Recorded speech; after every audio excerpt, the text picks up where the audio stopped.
Hello and welcome to the Voice of Intuition podcast.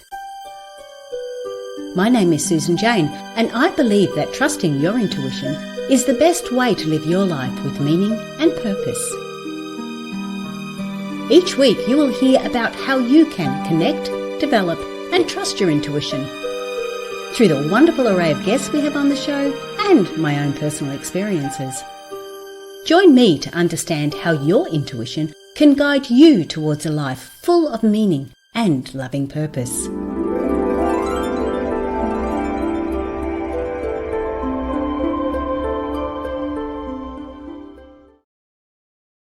Hello and welcome to the Voice of Intuition podcast. Now, just a little bit of a heads up. I have noticed there's a lot of Voice of Intuition podcasts. So I am actually going to go back to the original podcast that I started. I'm keeping on going with where we are, but I'm actually going to just change the name back to The Art of Intuition. And the reason why, it aligns better with what I'm doing and where I want to go. It is also trademarked. I've got it trademarked. So it is all protected in that side of it. So I will be going back to The Art of Intuition, and that will incorporate all my online courses, that will incorporate my readings, that will incorporate the workshops, and of course it'll incorporate this podcast. So yes, look out for changes over the next few weeks because that will be coming through.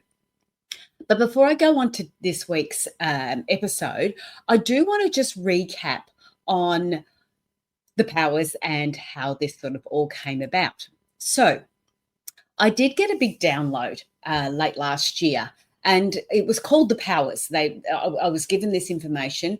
I was also told that I needed to share this information. And the way I share it was, because I did ask, well, am I the only one doing this? Because I don't feel like I've got a big reach to help, universe get to where they want to be. And the message I got back was that no, there was a few people doing this. There was quite a few that they're actually putting in to do this. And they will all present this information in their own way, in their own ideas, in their own field. So I do get quite analytical, as you can see by my little spreadsheet on here, my little chart. I do get quite analytical. When I'm doing anything in the spiritual realm, it still needs to make sense to me. I still need to have that flow of consistency. It has to make sense. And when I received this sort of information, this started to make sense. So the first piece of information I got was that it's about scissor energy. Now, we all have the ability to do this. It's just that these sort of powers are a little bit dormant in some people. So they're not actually embracing them. So the first one I got was scissor energy. Now, scissor energy had three elements. It was about taking control, trusting the process, and enjoying life. So with scissor energy, when I looked at the take control side of it, what did that have to do with scissors? And it was like we had to stop. We had to cut some of those ties that were no longer suitable for us. So we had to stop that sort of flow of maybe negative energy or flow of that aspect in it. So when I go down to these green sections here where it's got the stop, cut, restrict, and protect, I have gone into separate podcasts for them and blogs. You'll get them on my website as well. I've gone into them separately because they're more of the learning process that goes with it. So talked about scissor energy, yes, in one of the podcasts. I talked about take control in one of the podcasts. And then I go down into the stop or cut, restrict, and protect. Now, in those, you will get some hands-on understanding of how you can stop that flow, how you can cut that negative flow, how you can restrict it, especially when it's for people that we still need to deal with, like work colleagues, but they've got a lot of negative energy coming to them, and then how we can protect ourselves with that. So they're actual trainings, learnings for you. So you can go in to listen to those, but they're all on the podcast there. We're where we are up to at the moment. Last week I talked about trust the process. So what does that mean to us? And then today we're talking about allowing. Okay, so I just wanted to give you a bit of an overview of that. We'll go into open tomorrow and not tomorrow. We'll go into open next week and experience. And these are about being open to trust the process and experiencing the process. So it's step by step. It's a very, very structured step-by-step guide to help you get from the 3D realm to the 5D realm. Now, I believe there's more energies to come, but I don't know what they are and I don't know what they look like. And I was also told that I had to present this first before I could get any more information. So that's on standby. We have to see how we go with that. But today it is all about allowing trust by releasing resistance and embracing flow. So when life pushes us into those unexpected changes, our instinct is often to resist it. We want to cling to what we feel that, often what we feel is familiar, but it often doesn't serve us any longer. And mainly because of letting go can be a little bit uncertain. We don't know where we're going. We don't know what it is, or can even be painful. But the first step to truly trust the process is to allow, and that is to release those resistance and surrender to the unfolding of life. Now, easier said than done. I get that. There's definitely areas there that I struggle with still. I'm going to go into that one in a minute. But just imagine, say, your workplace. You've got a workplace disagreement. I know I've been there, done that. I've had this workplace disagreement and I've stood my ground because I felt, like I know what I'm talking about. I'm going to hold my ground here. And I sort of pushed back and I pushed back. I felt like I had to hold that position. But when I was doing that, I was actually closing myself down to other ways.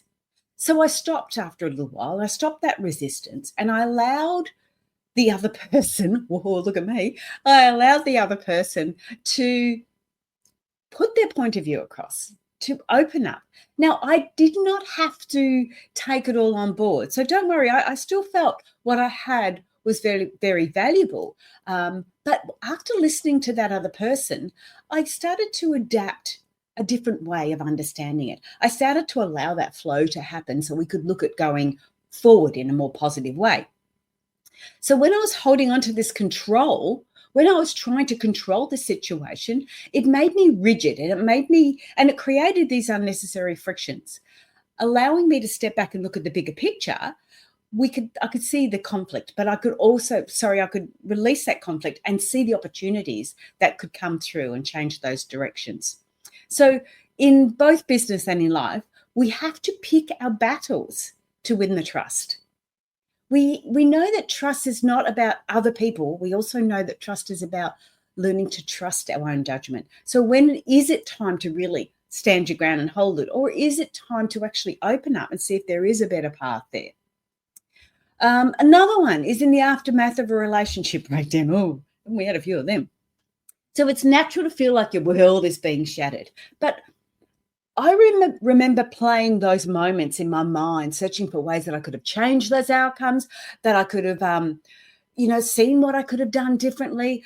I tried to resist the reality and I even bargained with fate. Like, where can I go with this? I didn't want to be on my own. I wanted to be in a relationship. And this wasn't my marriage because I stepped through that on my own. But this was when I started dating.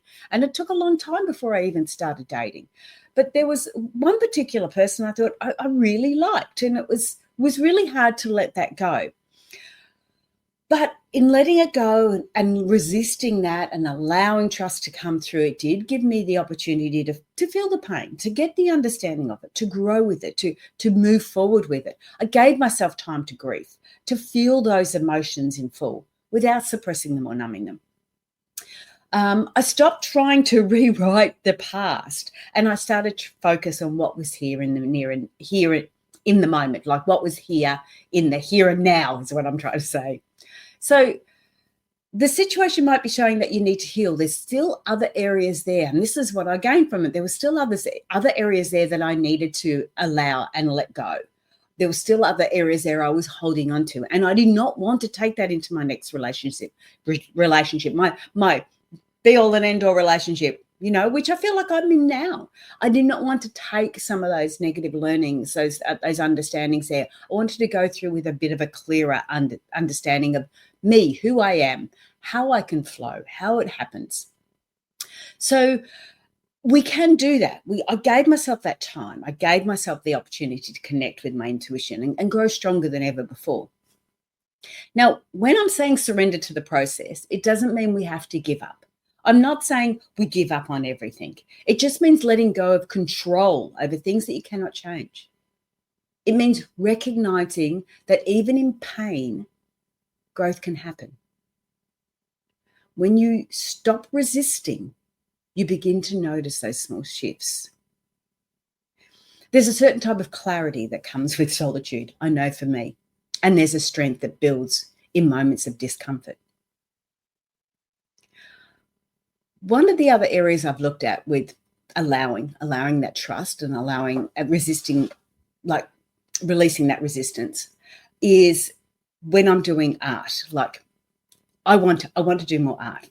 We're in between homes at the moment. So we've sold the big house. We're in a little small unit while we're waiting to purchase our next home.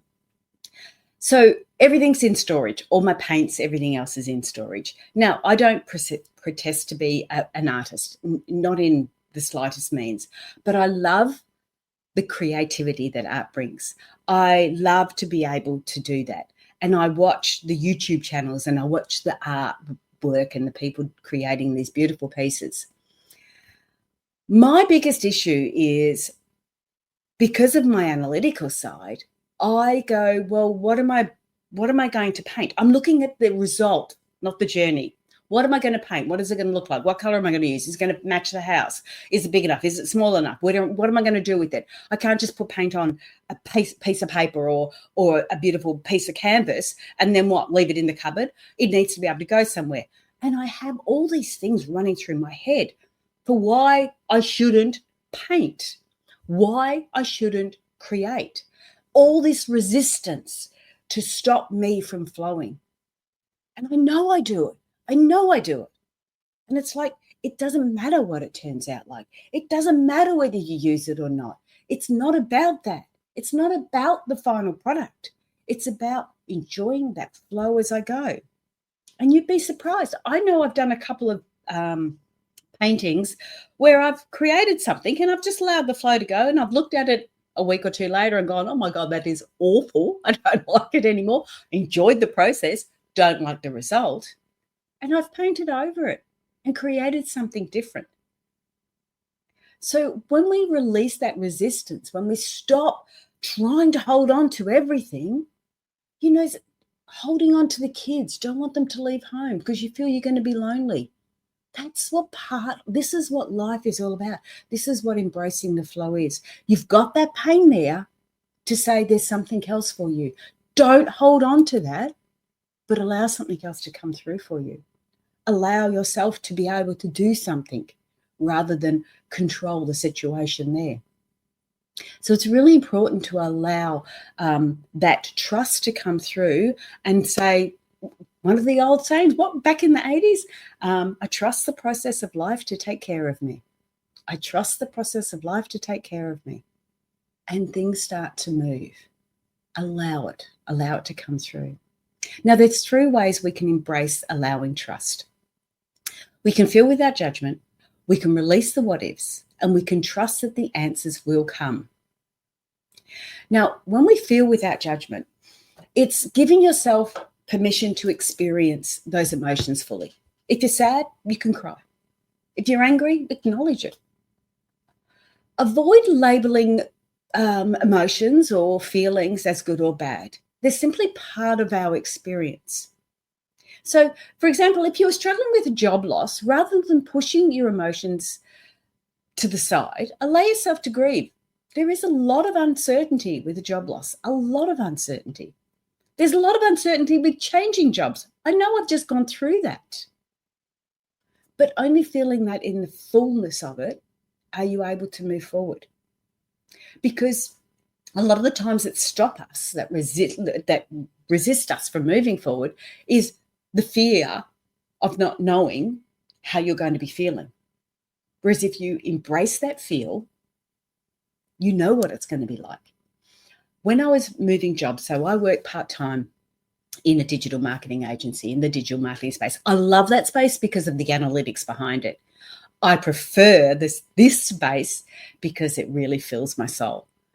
but I love the analytics behind it. I actually love creating things analytically. So we have all those areas there, all that aspect there. Sorry, I should have done that earlier.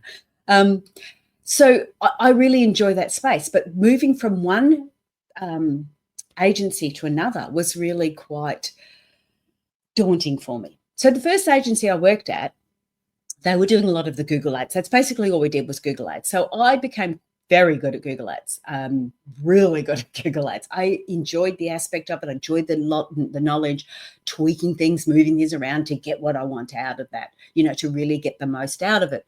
So I really enjoyed that side of it. I had I'm very good at processes. I'm very good at structure and that side of things, how to put businesses together. I'm very good at that. It comes quite naturally to me.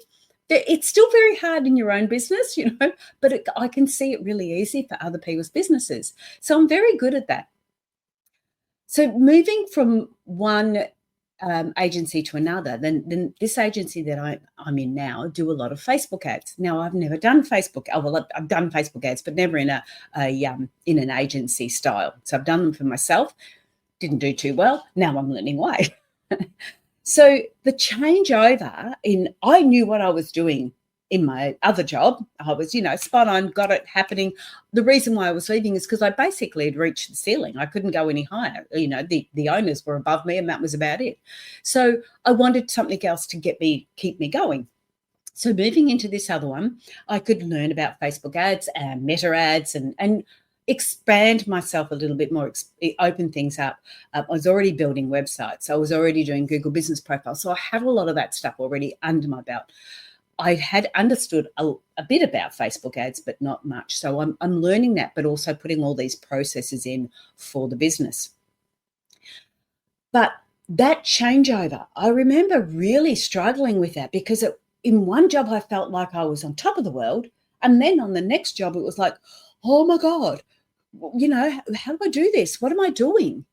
So it was very much out of my league. And it wasn't that I didn't know how to do the work. I didn't know how the new business structured their work, how they did the work. So when we're doing a particular task, different people have a different understanding of how that task is done. Just to make the bed. How do you make your bed? Some people just throw all the blankets all over it and then walk away. I like to straighten the sheet up underneath before I put the others on top. There's different ways that we do this. And that was where my fear and stress started coming in. So I've stepped into this role. Within 2 weeks of me stepping into the role, the owner, the only one above me, had a 6-week holiday booked. So I was really struggling on my own. And there were certainly times there where I wanted to just chuck it in because it was like, this is just so stressful. But I allowed myself that opportunity to sit in that yuck, not dwell in it, not wallow in it, but just sit in it for a little bit and get an understanding of it. And as I did that, and that took it wasn't just one sitting, I can assure you. It took a couple of sittings, mainly on a Monday when everything just went crazy.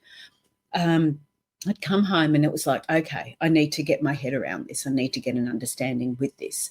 And that's what I did. So I sat in it and got the understanding. And my attitude was, you've got to give it 6 months. You can't just do this. You've got to give it 6 months. You've got to understand that situation and understand how it goes.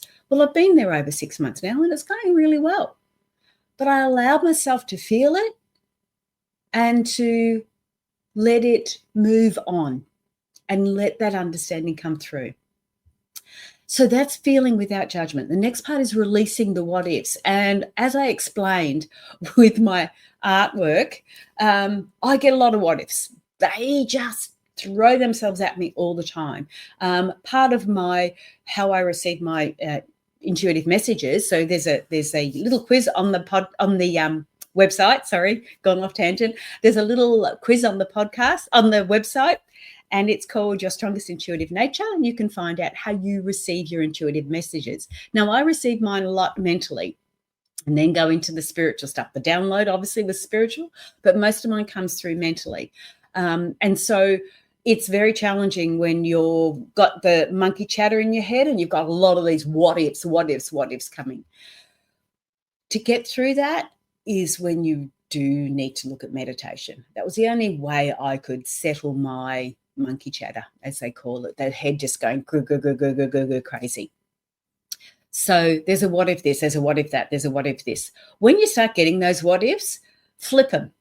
So when I decided to leave everything and come down to the Gold Coast to study full time when I was 48, I had a lot of people say the what ifs. They were talking about the what ifs. One person said to me, so what if you don't get into the course that you want to get into? You don't just get in there automatically. What if you don't get that? Well, you flip those what ifs and you can turn around and say something as simple as, what if I do? Because they're putting that negative in. You can flip it and just do with the what if I do. But this is where my mental intuition really came in, because when somebody said that to me, straight away I said, without even thinking, like I didn't think about it, it just came out, the words just came out of my mouth. Well, if I don't get that, I'll just get another one. I'll do something else. My intention was to go to uni to be able to reach more people. So whatever that looked like, I allowed that flow to come through and I released the what ifs. It'll be what it needs to be and it will be the right thing. So it was a lovely feeling to let go of that. So be aware of that. Watch those what ifs and you'll get them from yourself and from in the monkey chatter in your own head, and you'll get them from other people. But that's okay. All you do is let it go. Flip it if you can. What if it does happen? How exciting. What if you have an accident? What if I don't? Flip it. Just flip it each time. Then the last bit, number 3, is trust the answers will come. Okay. Now, we don't always have all of the solutions all at once. We know that. Okay. You just don't get that. And part of this allowing and trusting that allowing is to trust that the answers will come. You don't need the solution straight away. You don't need to feel lost in all the, again, what ifs. You don't need to get lost in there. Trust that the answers will come. Again, go back to the 80s. Trust the process of love will take care of you. Trust the process of love will take care of you. Trust that the answers will come when you need them. Trust the answers will come when you need them. It's all about trusting that. It's all about getting that clear understanding that whatever happens is meant to be. And I'm going to go with that flow. I'm going to allow it to come through. I'm going to release resistance. Oh, there's been times there, don't worry, that I've gone, what? WTF? Had a few swear words. Because I really, come on.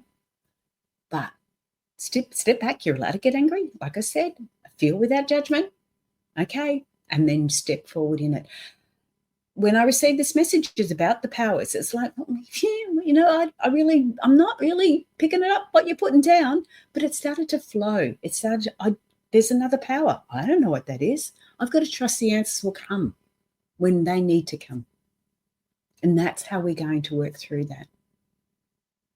So allowing trust. Okay, the first step we need to do is trust the process. When we stop resisting that, you'll begin to notice subtle ways that will support you.